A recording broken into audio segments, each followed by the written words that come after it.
This is Voice of America News, delivered to you by Educational News Broadcasting on behalf of VOA.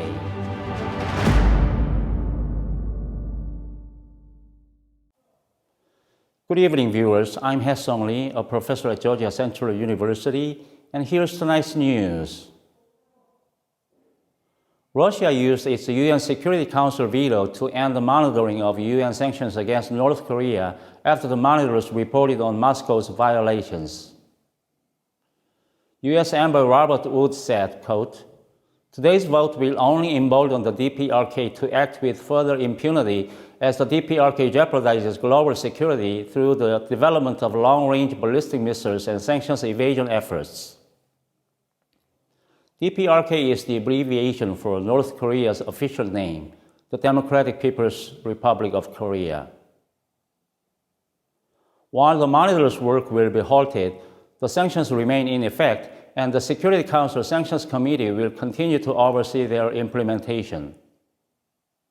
Several council members said the reason Russia wants the panel of experts disbanded is because in its most recent report in February, it detailed the prohibited transfers of military equipment and munitions from North Korea to Russia for use in its war in Ukraine. Moscow has denied the allegations. Moving now over to the Philippines. Philippine President Ferdinand Marcos Jr. ordered his government to strengthen its coordination on maritime security to confront a range of serious challenges to territorial integrity and peace as the dispute with China escalates.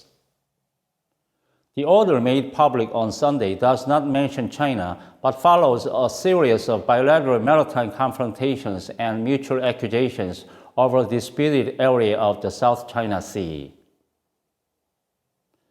Beijing claims almost all of the South China Sea, a conduit for more than $3 trillion of annual shipborne commerce.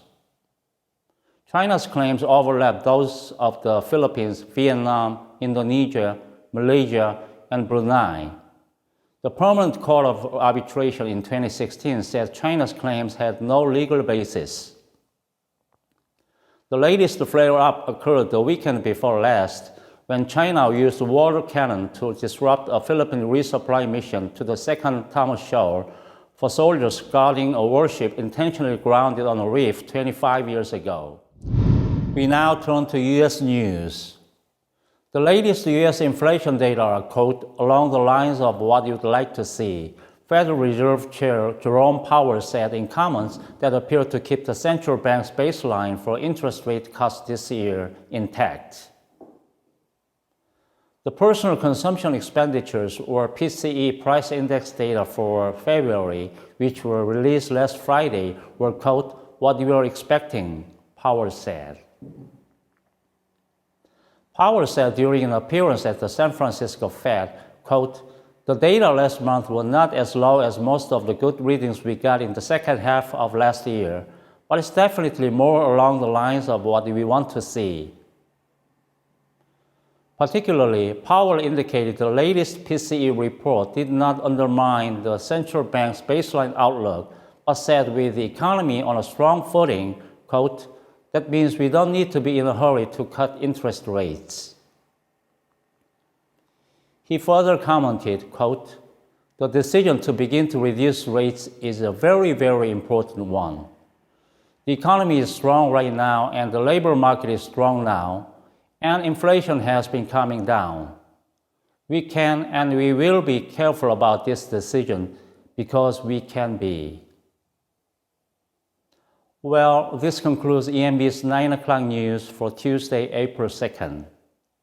The original news articles broadcast tonight are available on our partner Voice of America's website. Thank you for staying with us, and have a good night.